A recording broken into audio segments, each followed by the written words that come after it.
예수는 아직 마을로 들어오지 아니하시고 마르다가 맞이했던 곳에 그대로 계시더라. 아멘.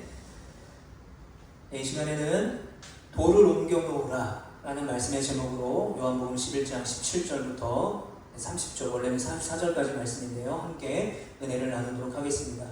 여러분, 말씀에는 생명과 능력이 있습니다. 그래서 생명과 능력이 되시는 그 귀한 말씀을 우리가 듣고 또 우리 마음 가운데, 우리 심령 가운데 새기며 순종할 때에 그 말씀이 삶이 되는 놀라운 능력이 우리 개인의 삶 가운데, 우리 가정의 삶 가운데 넘치기를 간절히 축복합니다.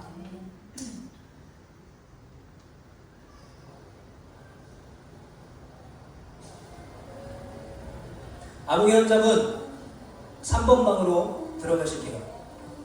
네, 알겠습니다. 똑똑. 노크를 한 후 살짝 미닫이 문을 열고 의자에 앉는다. 일주일 전 길에서 갑자기 쓰러져 응급실 침대에 누워서 만났던 높으신 선생님이었다. 우렁차고 씩씩한 간호사의 부름과는 다르게 의사 선생님의 낯빛이 좋지 않다. 뭐랄까? 우울해 보이기까지 한다. 아, 그렇지. 의사라는 직업이 쉬운 직업은 아니지 라고 생각하면서 두려운 마음을 억누르며 조심스럽게 묻는다.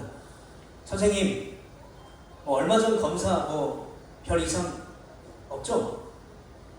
의사 선생님께서 나를 한번 쳐다보고는 고개를 잠시 굴렸다가 한숨을 쉬며 이렇게 말한다. 왜 이제야 오셨습니까? 이게 오늘 선생님이 나에게 하신 첫 마디였다. 죄송합니다면 앞으로 살아갈 날이 얼마 남지 않았습니다. 좀 더 일찍 오셨더라면, 좀 더 이곳에, 이 병원에 일찍 오셔서 이 병을 발견했더라면 치료해 볼 수 있는 기회라도 있었을 텐데요. 마치 자신이 죄인이 된 것처럼 내 눈을 제대로 보지 못한 채 허공을 응시하던 의사 선생님의 말에 잠시 정신줄을 놓고 있다가 울컥 올라오는 소름 돋는 무서움 앞에 눈물부터 나온다. 아니, 이내 울음이 터졌다. 여러분, 이 이야기는 제가 지어낸 이야기입니다. 그리고 우리가 때로는 드라마나 영화에서 가끔 볼만한 이야기이죠. 여러분, 지금 이 이야기를 듣고 어떤 감정을 느끼셨습니까? 무슨 감정이 여러분을 지배했습니까? 바로 절망이라는 감정이죠. 아, 더 이상 수술을 할 수 없고 더 이상 손을 쓸 수 없는 상황, 슬픔입니다. 그리고 죽음에 대한 공포와 두려움이죠. 아, 이제 끝나는구나, 내가 죽는구나 라는 감정입니다. 여러분, 오늘 본문의 시작도요, 바로 이런 감정으로 시작을 합니다. 두려움, 절망, 그리고 끝이구나 라는 두려움으로부터 시작이 됩니다. 우리 17절 말씀을 같이 한번 읽어보겠습니다. 시작. 예수께서 와서 보시니 나사로가 무덤에 있은지 이미 나으리라. 자, 성경에서 뭐라고 말하냐면요, 이미 나으리라. 여러분, 이미 나으리 되었다는 것은 어떤 의미입니까? 늦었다는 거예요. 늦었다는 거죠. 자, 그런데 이미 나으리 되었다라는 말의 의미를 우리가 앞으로 이어지는 마르다와 마리아의 표현에서 더 정확하게 찾아볼 수가 있습니다. 21절과 32절 말씀을 보면 마르다가 예수께 여짜오되 주께서 여기 계셨더라면 내 오라버니가 죽지 아니하였겠나이다. 이제 마리아가 말합니다. 32절에 마리아가 예수 계신 곳에 가서 배웠고 그 발 앞에 엎드려 이르되 주께서 여기 계셨더라면 내 오라버니가 죽지 아니하였겠나이다 하더라. 공통적으로 뭘 말하고 있죠? 주께서 여기 계셨더라면, 주께서 여기 계셨더라면. 여러분, 그래서 오늘 본문 속에 이 나흘 4일이라는 시간은요, 마리아와 마르다에게는 절망이었습니다. 슬픔이었고요, 낙심이었습니다. 주님이 여기 계셨더라면 무슨 말입니까? 왜 이제 여기 왔냐는 거예요. 왜 이제 오셨다는 거예요. 주님이 떠나지 않고 계속 여기 계셨다면, 아니 좀 더 빨리 오셨다면 우리 오빠는 죽지 않았을 것입니다 라고 하는 마르다와 마리아의 원망과 불평과 슬픔과 아픔이 뒤섞여 수많은 감정의 동요를 표현하는 고백이 바로 주께서 여기 계셨더라면 이라는 표현입니다. 자, 그런데 22절 말씀을 보면 이렇게 말하고 있어요. 그러나 나는 이제라도 하나님이 주실 줄을 아나이다 라고 말합니다. 자, 왜 이제 오셨습니까? 예수님께서 여기 계속 계셨더라면 우리 오빠는 죽지 않았을 것입니다. 그러나 이제라도 오셨으니, 지금이라도 오셨으니 주님께서 뭐라도 해주실 것을 저는 압니다 라고 고백하고 있어요. 여러분, 여기서 아나이다 라는 말을 원어를 보게 되면 보다 라는 의미를 가지고 있어요. 어떤 의미냐면 예수님께서 지금이라도 오셨으니 이 죽은 오빠 나사로에게 뭔가 해주실 것을 내가 확실하게 믿습니다 라는 고백을 하고 있는 거예요. 뭔가 해주실 것이라는 믿음이 담긴 고백을 하고 있는 것입니다. 자, 그런데 23절에 예수님이 뭐라고 대답하세요? 예수께서 이르시되 네 오라비가 다시 살아나니라. 얼마나 듣고 싶은 말입니까? 자기가 사랑하는 오빠가 죽었는데 이 마리아와 마르다가 예수님께 얼마나 듣고 싶은 말이었겠어요. 네 오빠가 살아날 것이다. 그렇죠. 여러분, 바로 이게 예수님이죠. 죽은 자를 살리시는 분, 절망 가운데 오셔서 우리의 절망을 위로하시는 분이 예수님이시죠. 자, 그런데 이어서 25절과 26절에 예수님께서 이렇게 말씀하십니다. 우리 함께 같이 읽어보겠습니다. 시작. 예수께서 이르시되 나는 부활이요 생명이니 나를 믿는 자는 죽어도 살겠고 무릇 살아서 나를 믿는 자는 영원히 죽지 아니하리니 이것을 네가 믿느냐. 아멘. 예수님, 늦었지만 지금이라도 오셨으니 예수님께서 오빠를 위해 뭐라도 해주실 것을 내가 믿습니다 라고 고백하고 있는 마르다에게 그녀의 믿음을 다시 한번 확인하세요. 네가 믿느냐? 뭘 믿어요? 예수님이 오빠를 살리실 것을 믿느냐? 라고 묻고 계세요. 여러분, 뭘 묻고 계십니까? 단순히 지금 이 마르다와 마리아에게 생겼던 그 문제, 사랑하는 오빠가 죽은 나사로를 살리는 그 문제를 해결해 주시는 예수님이 아니라 뭘 믿느냐라고 물어보세요. 내가 부활이요 생명임을 믿느냐? 나를 믿으면 죽은 자도 산다는 것을 네가 믿느냐? 예수님 지금 절망과 실망에 빠져있는 이 마르다와 마리아에게 예수님이 그래도 오셨으니까 뭐라도 해주겠지 라는 어떤 막연한 그런 그들의 믿음이 아니라 정확한 믿음을 요구하고 계신 거예요. 어떤 믿음을 요구하고 계십니까? 예수님이 부활이요 생명임을, 죽은 자를 살리시는 분임을 믿는 그 확실한 믿음을 말씀하고 계세요. 너에게 그 확실한 믿음이 있느냐는 거예요.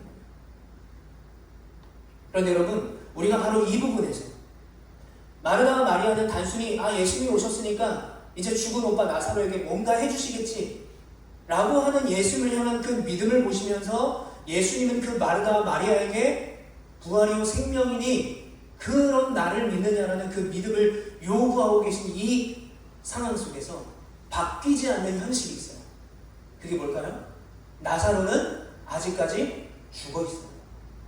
그러니까 내가 부활의 생명을 믿느냐라고 질문하시는 예수님의 질문은 어떤 의미냐면 내가 네 오빠를 살리든 살리지 못하든 네가 내가 부활이며 생명임을 믿느냐, 네가 나 자체 구원자 예수 그리스도 자체를 믿느냐라는 그 믿음을 요구하고 계신 거예요.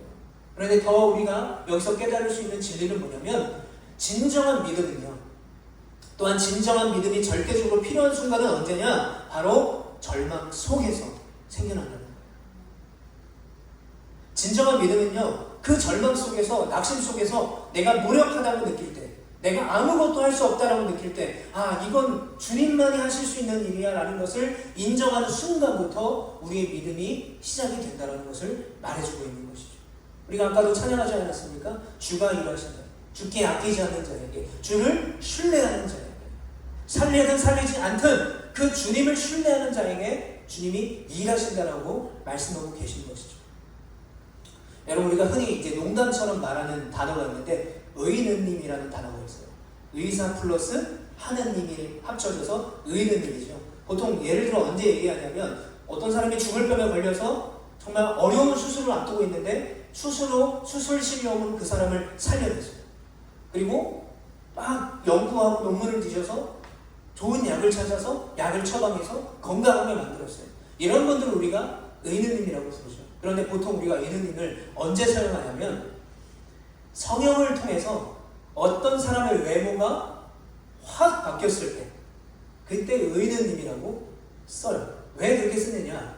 여러분, 우리 스스로는 내 외모를요 아무리 노력해도 스펙타클하게 바꿀 수가 없어요. 오직 실력 있는 성형외과 의사가 수술을 해야만 가능한 일이기 때문에 그 의사가 할 수 있는 일이기 때문에 의느님이라고 부릅니다. 여러분 실제로요 2024년 한 해에 K 의느님을 믿고 외국인 100만 명이 한국에 들어왔대요. 이들이 왜 들어왔냐면 다 피부과와 성형외과에서 치료받고 성형을 하고 갔는데 무려 1년 동안 1조 4천억을 쓰고 갔대요. 외국인들이. 근데 이 금액, 이 1조 4천억이 얼마큼 되느냐면 이 외국인들이 우리나라에 와서 백화점과 면세점에서 쓴 돈의 2배 이상이 바로 우리나라에 와서 K 의원님을 믿고 피부과에 그리고 성형외과에 돈을 쓴 금액이라는 거예요. 무슨 말입니까 여러분? 요즘 시대는요 다른 사람이 해줄 수 있는 일을 해결해 주시는 하나님을 그리고 나도 알아서 할 수 있는 것을 하시는 그 하나님을 향해서 믿음이 생기지 않는다는 거예요. 그러다 보니까 예수님이 별로 필요 없는 시대가 돼버렸어요. 왜요? 지금은 어느 정도 잘 먹고 잘 살게 됐습니다. 그리고 딱히 옛날처럼 막 부족한 게 없어요. 그러니까 어떤 현상이 벌어지냐? 내 노력을 믿거나 내 태생을 믿어요. 그리고 내가 다니는 회사를 믿습니다. 그리고 내가 가지고 있는 주식을 믿고 내가 가지고 있는 재산을 믿고 내가 가지고 있는 건강을 믿어요. 그리고 내가 믿으려고 하는 것들이 더 믿음이 갈 수 있도록 만들기 위해서 끝없이 노력하는 시대가 지금 시대예요. 그러니까 결론은 뭐냐? 내가 할 수 있으니 신이 필요 없는 겁니다. 내가 할 수 있도록 만들 수 있다는 것을 나 자신을 믿는 것이죠. 그러니까 이 시대는 당연히 믿음을, 그것도 진정한 믿음을 가지기 어려운 시대가 된 것입니다. 여러분 그런데 오늘 본문에 이 마르다와 마리아는 이 나사로라는 죽음, 그 절망 앞에, 슬픔 앞에 인간이 그 어떻게 해볼 수 없는 죽음의 영역 가운데 오셨던 그 예수 그리스도를 만난 거예요. 그런데 이미 마르다와 마리아는 예수님과 친분이 있습니다. 그리고 예수님이 어떤 분인지를 알아요. 그런데 지금의 마리아와 마르다에게 있어서 그동안에 가졌던 믿음보다 더 절실한 믿음이 표현되고 있고 더 절실한 믿음을 주님은 요구하고 계신 거예요. 그런데 그들이 이 마리아와 마리아가 더 절대적인 믿음을 갖기 위해서 방해하는, 그 믿음을 방해하는 것이 있어요. 그 문제가 뭐냐면 아직 나사로가 무덤 속에 있다는 것입니다. 공식적으로 사망한 지 4일이 지났어요. 냄새가 나요. 썩은 냄새가 진동합니다. 그런데 여기서 예수님께서 마르다와 마리아에게 믿음을 요구하실 때 네가 나를 믿느냐라고 물어보실 때 예수님께서는 나사로를 살린 다음에 물어보지 않으셨어요. 절망이 다 사라지고 모든 문제가 다 사라졌을 때 주여 내가 주를 믿습니다가 아니라 여전히 절망 속에서 낙심 속에서도 내가 믿습니다라는 그 고백을 하기를 요구하셨던 것이죠. 사랑하는 성도 여러분, 바로 이 말씀을 듣는 우리에게 이런 믿음의 고백이 있기를 간절히 축복합니다.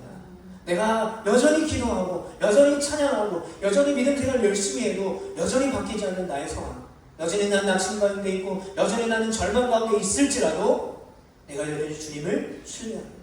부활이요 생명이신 그 유일하신 하나님, 그 주님을 내가 믿습니다라고 고백할 수 있는 여기 계신 모든 성도님 되시기를 간절히 축복합니다.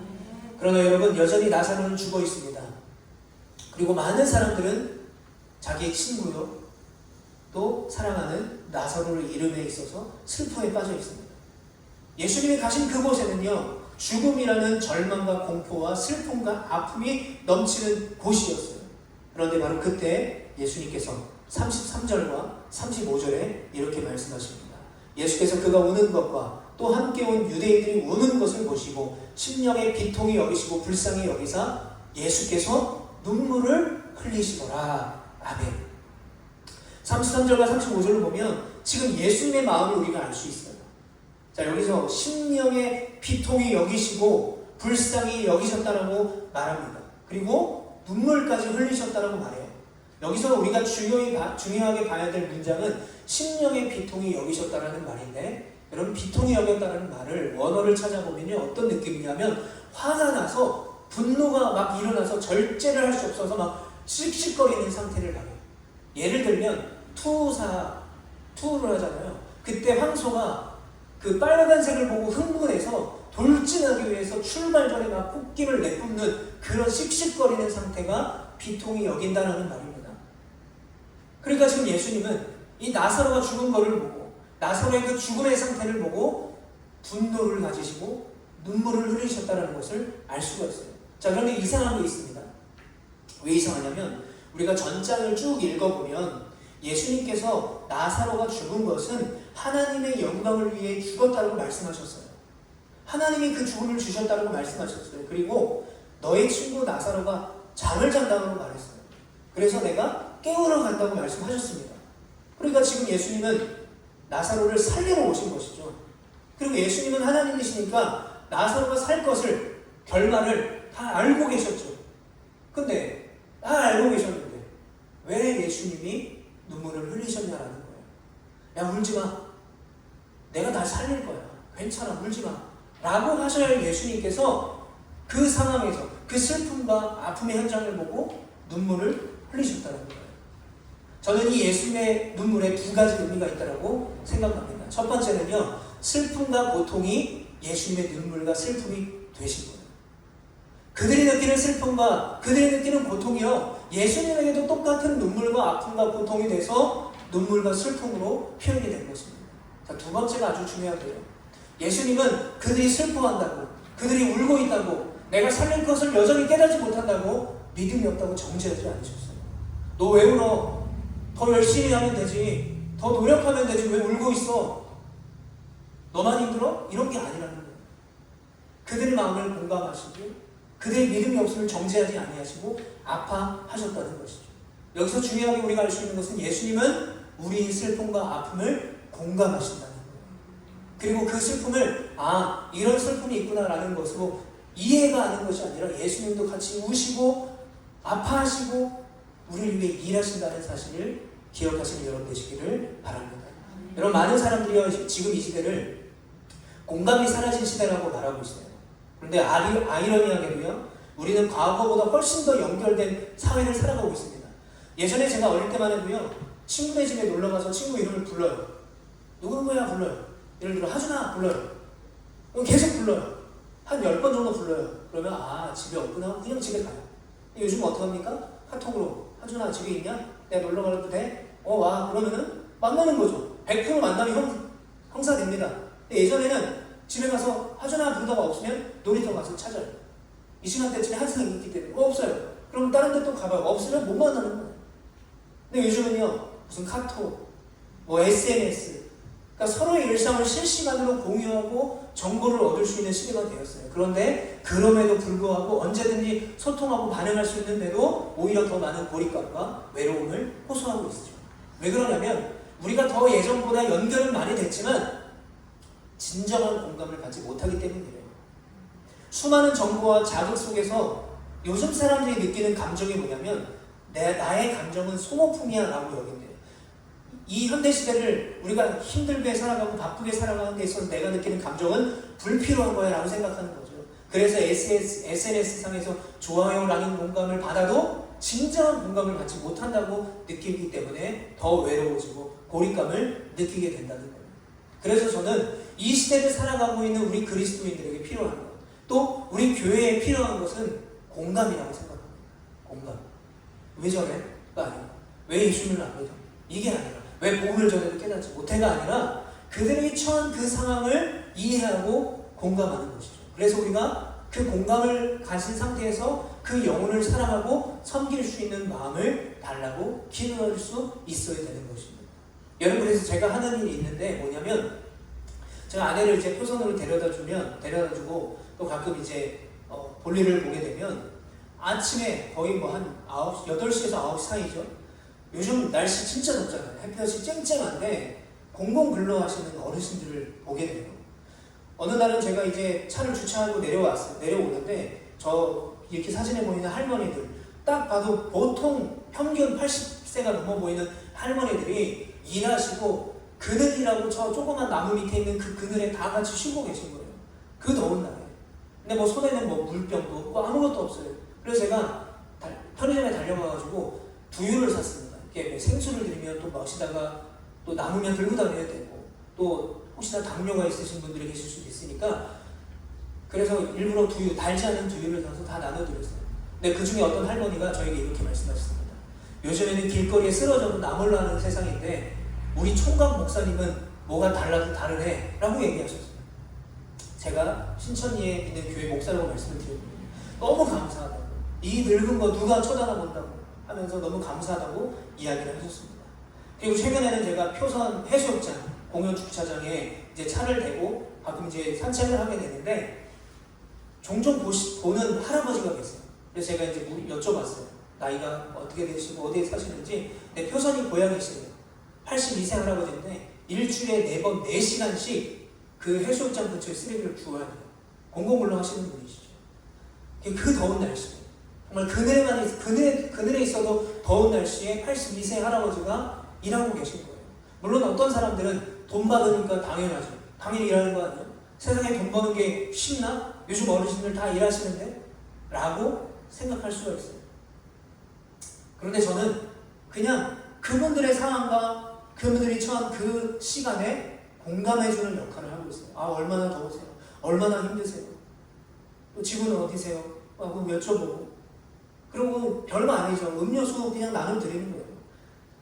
제가 큰 거는 해줄 수는 없지만 제가 그분들에게 해줄 수 있는 것은 그분들을 향한 공감이에요. 어느 누구 하나 쳐다보지도 않고 어느 누구 하나 위로하지 않는 이 시대 속에서 공감하는 것, 그것이 저는 복음을 전하는 가장 기본이고 시작이 된다라고 저는 믿습니다. 여러분, 오늘 예수님이 흘리신 눈물이요, 바로 그런 눈물이었습니다. 예수님이 우리를 그렇게 사랑하세요. 우리 아픔을 아시고 우리 아픔을 공감하시고 우리 아픔을 생각하는 때로는 우시면서 우리에게 생명이라는 은혜, 대속이라는 은혜를 베풀어 주시는 분임을 믿으시길 축복합니다. 그리고 이사야 말씀처럼 사망을 영원히 멸하실 것이라 주 여호와께서 모든 얼굴에서 눈물을 씻기시며 자기 백성의 수치를 온천 아래서 제하시리라 라고 말씀하신 것처럼 우리의 눈물을 닦으시고 우리의 수치를 제하시는 그런 분임을 믿으시기를 축복합니다. 여러분, 그렇다면 예수님께서는 왜 화가 나셨을까요? 왜 그렇게 분노를 하셨을까요? 33절에 보면 심령이 비통히 여기시고 라고 말씀하십니다. 두 가지 이유가 있다고 생각합니다. 죽음의 권세를 이용하는 사단 마귀를 향한 분노예요. 여러분, 사단 마귀는요, 죽음이라는 것을 가지고 우리에게 두려움을 줍니다. 두려움, 그리고 죽음이라는 것이 끝이라고 생각하게 만들어요. 그 사단 마귀를 향한 분노고요. 그런데 그 죽음이 왜 생겼냐? 바로 인간의 죄로 인해 생겼다는 거죠. 그러니까 죽음의 권세에서 벗어날 수 없는 인간들의 모습을 보며 그것을 이용해 먹는 사단과 마귀를 향한 분노를, 거룩한 분노를 갖고 계셨던 거예요. 여러분, 나사로는 예수님께서 살려주시죠. 그러나 나사로는 영원히 살지 않아요. 언젠가는 다시 죽는다는 거죠. 이 죽음의 권세에서 우리는 벗어날 수가 없어요. 그런데 중요한 것은 무엇입니까? 그 예수님께서 그 영원한 죽음의 권세를 이기셨어요. 부활하심으로 승리하셨습니다. 그리고 그 부활의 승리로 우리를 구원하시는 분이라는 거예요. 예수님은 이런 슬픔과 이런 거룩한 분노를 가지고 사람들에게 이렇게 외치고 계세요. 39절에 예수께서 이르시되 돌을 옮겨 놓으라 하시니 아멘. 돌을 옮겨 놓으라고 하네요. 여러분, 나사로를 살리려면 제일 먼저 해야 되는 게 뭐냐? 무덤을 굳건히 막고 있는 저 무거운 돌을 옮기는 거예요. 그런데 여러분, 한번 상상해 보세요. 예수님께서 돌을 옮겨 놓으라 라고 명령하지 않고 예수님이 쫙 이게 팔에 오른쪽 팔에 힘을 딱 줘가지고 돌을 막 해가지고 돌을 딱 옮기고 나사로를 살려내면 얼마나 더 많은 환호를 받을 수 있겠습니까? 그런데 예수님은 돌을 옮기지 않으셨어요. 돌을 옮기는 것은 사람들의 몫이었습니다. 죽은 지 4일이 되었어요. 사람들이 이상한 거죠. 냄새까지 나는데 왜 돌을 옮겨야 됩니까? 만약에 돌을 옮겼는데 나사로가 죽어 있으면 또 돌을 옮겨야 되는데 왜 일을 두 번 합니까? 라고 생각할 수 있죠. 그런데 여러분, 예수님께서는 사람들에게 할 일을 주세요. 바로 돌을 옮기는 것입니다. 여러분, 지금 이 시대에도요, 이 돌을 옮기는 사람이 필요해요. 돌을 옮기는 사람 누굽니까? 바로 우리 그리스도인들, 우리 믿는 자, 우리가 해야 되는 거예요. 돌과 같이 무겁고 죽음과 같이 두려운 그 장애물이 있어도 하나님의 말씀에 순종함으로 우리가 사랑을 전하고 나눠야 되는 것이죠. 여러분, 이 제주 땅을 생각해 보십시오. 18,000여 개가 넘는 신을 섬겨요. 그 18,000여 개가 넘는 신들이 이 제주에는 무덤을 막고 있는 큰 돌이 될 수도 있습니다. 꽉 막혀있는 난공불락의 담처럼 복음의 길을 막는 것이죠. 제가 어르신들에게 복음을 전하다 보면 거의 무교에 가까우세요. 뭐 그렇다고 절을 다니시는 것도 아니세요. 그런데 교회는 못 간대요. 왜 못 가냐고 여쭤보면요, 아들이 싫어한대요. 며느리가 싫어한대요. 그리고 부정탐해요. 예수님을 믿는 교회를 가는 순간 뭔가 자기가 믿었던 의지했던 신이 노여워서 뭔가 부정을 탈 것 같다는 거예요. 여러분, 그 고귀하고 전능하신 그 복음이 오해를 낳게 되는 거죠. 뭐 때문에? 막힌 돌 때문에. 그러니까 우리가 뭘 해야 됩니까? 반드시 그 돌을 옮겨 놔야 된다는 거예요. 그럼에도 불구하고 여러분, 우리의 사명은요, 교회의 사명은 무덤에 있는 꽉 막혀있는 그 돌을 옮겨놓는 것을 여러분 믿으시길 축복합니다. 우리가 그 돌을 옮겨놓고 생명의 길을 예비해야 되는 거예요. 근데 그때 필요한 게 있습니다. 시간이 필요해요. 물질이 필요해요. 노력이 필요해요. 공감이 필요해요. 어르신들에게 음료수 주는 거, 뭐 음료수만 먹고 교회 나오는 거 아닌데 뭐하러 그렇게 합니까? 매년마다 삼계탕 끓여드리고 하면 교회에 누가 옵니까? 이렇게 말하시는 분들이 계실 수 있어요. 그러나 여러분, 그 모든 것 순간순간 작은 것 하나하나가 작은 돌을 옮기는 우리 행위라는 것을 기억하시면 좋겠어요. 돌을 옮기는 데는요, 시간과 재정이 필요해요. 여러분, 그것은 낭비가 아니라 거룩하고 은혜로운 소비가 된다는 거예요. 때로는 우리가 돌을 옮길 때 나사로가 죽었는지 4일이 됐는데 그 무거운 돌을 왜 옮기지? 라고 이해받지 못할 때가 있습니다. 그러나 그럼에도 우리는 반드시 그 돌을 옮겨놔야 돼요. 왜요? 누가 살리시기 때문에 부활이요 생명이신, 이미 죽음을 이기시고 살아나신 그 예수님이 우리의 가정과 우리 교회와 우리의 지역과 이 나라를 살리실 것을 믿는 우리 모두가 되시기를 축복합니다. 여러분, 예수님께서는요, 2000년 전에 나사로를 살리신 그 예수님께서 지금도 그 죽은 자를 살리시기를 원하세요. 우리의 이웃, 우리의 이 나라, 이 민족들과 영혼들을 생명으로 인도하시기를 원하신다는 것입니다. 왜 그럴까요? 아까도 말씀드렸지만 시대는 변해요. 공감이 없는 시대가 되었어요. 이 모양 저 모양으로 복음을 막습니다. 다양한 돌들이 있습니다. 그러나 예수 그리스도의 복음은 언제나 동일하기 때문에 그래요. 어느 시대나 예수 그리스도의 복음은 능력이 되는 것이고 예수 그리스도의 복음은 생명이 되기 때문에 여러분 믿으시기를 축복합니다. 이제 말씀을 정리하겠습니다. 우리 43절 말씀인데요.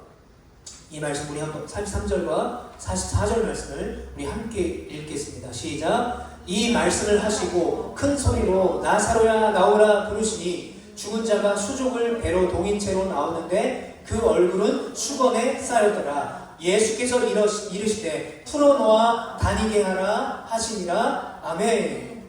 나사로야 나오라 라고 부르셨어요. 그랬더니 나사로가 붕대를 감은 채 수족을 배로 동인 채로 나왔어요. 살아난 거죠. 그런데 예수님께서 뭐라고 말씀하십니까? 풀어놓아 다니게 하라. 풀어놓아 다니게 하라. 여러분, 무덤에서 나온 나사로는요, 수족이 배로 동인 채로 나왔어요. 그럼 그대로 두면 안 되죠.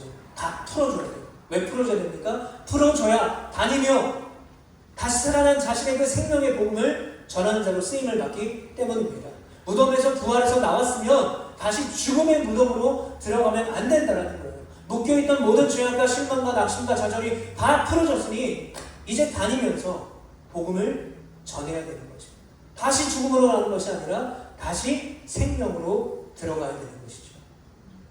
사랑하는 성도 여러분, 나와 우리와 또 우리 개인과 우리 가정과 우리 교회에 옮겨놔야 될 돌은 무엇입니까? 한번 생각해 보셨으면 좋겠습니다. 뭐 지금 당장 떠오르는 것도 있겠지만 깊이 생각하면 묵상할 때 주님께서, 성령님께서 떠오르게 하실 것들이 있습니다. 여러분, 그 돌이 떠올랐다면 어떤 상황 가운데 있든지 그 돌을 옮기시는 여러분 되시기를 축복합니다. 바로 그때 나사로야 나오너라 라고 하셨던 예수님께서 그 나사로를 살리셨던 것처럼 나를 사용하시고 가정을 사용하시고 우리 교회를 사용하실 것입니다. 나의 슬픔을 하시고 내 눈물을 닦으시고 절망의 고통도 다 치워버리시고 은혜로 인도하시는 그 주님과 동행하며 믿음으로 돌을 옮길 수 있는 우리 제주로와 고영아 이곳에 모인 모든 하나님의 자녀들 되기를 간절히 축복합니다. 이 시간 우리 들은 말씀을 기억하면서 함께 기도하기를 원합니다. 하나님, 나사로를 살리